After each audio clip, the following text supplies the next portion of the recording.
दुनिया में बहुत से राज छुपे हैं। झरनों के पीछे पहाड़ों के बीच गरुड़पुरम बसा था। ये एक ऐसी जगह थी जहां समय रुक सा गया था, जहां पेड़ हवा से राज की बातें करते थे और नदियां जादू से जगमगाती थीं। गरुड़पुरम का कोई नक्शा नहीं था, इसे केवल संयोग से या भाग्य से ही पाया जा सकता था। एक दिन रोहन नाम का एक छोटा लड़का इसकी सीमाओं पर पहुंच गया। वो एक उड़ते हुए पतंग के पीछे भाग रहा था, जिसकी नीली पूंछ आसमान में एक लकीर सी बन रही थी।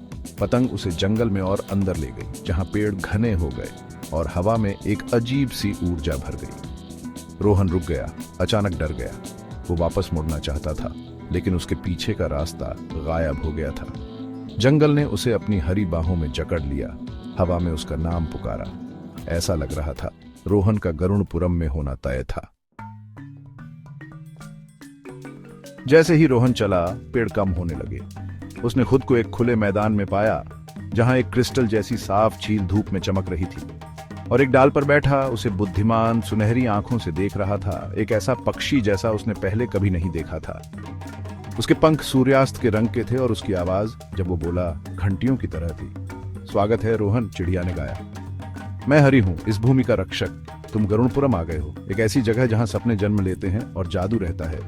रोहन अवाक बस उस शानदार प्राणी को देखता रहा। हरि उसके फैले हुए हाथ की उंगली पर आ गया, पंख जितना हल्का। तुम खो गए हो छोटे, उसने चहचहाया, लेकिन चिंता मत करो, मैं तुम्हारा मार्गदर्शक बनूंगा। और इस तरह रोहन का रोमांच शुरू हुआ। हरि उसे चांदनी घास के मैदानों से ले गया और उसे कहानियों के जीवों से मिलवाया। रोहन शरारती परियों से मिला जो झरनों में नाचती थी, और दयालु दानवों से जो पहाड़ों की रक्षा करते थे। एक दिन हरि रोहन को एक छिपी हुई घाटी में ले गया जो अजीब ऊंचे पत्थरों से भरी थी। वे एक गोले में रखे थे और जैसे ही हवा उनके बीच से बहती थी, वे धीमी भूतिया संगीत की आवाज करते थे। ये हैं गाते हुए पत्थर, हरि ने समझाया। ये गरुड़पुरम की यादें रखते हैं, इसके सुख और दुख। हरि ने रोहन को बताया कि पत्थर अपना गाना खो रहे थे। गरुड़पुरम का जादू फीका पड़ रहा था, उसने कहा, क्योंकि लोग सपने देखना भूल गए थे। तुम रोहन, हरि ने कहा, तुम्हें पत्थरों का गाना सीखना होगा और इसे दुनिया के साथ साझा करना होगा। रोहन ने अपने दिन पत्थरों को सुनने में बिताए, उनकी धुन को समझने की कोशिश की। उसने गरुड़पुरम के लिए लड़ी गई प्राचीन लड़ाइयों और उसके जादू की रक्षा के लिए किए गए बलिदानों के बारे में सीखा। उसने साहस और दयालुता, हानि और प्रेम के बारे में सीखा। अंत में वो दिन आ गया जब रोहन पत्थरों का पूरा गाना सुन सका। ये एक मीठी कड़वी धुन थी, खुशी और गम, आशा और निराशा से भरी। ये गरुड़पुरम का गाना था और अब ये उसका भी गाना था।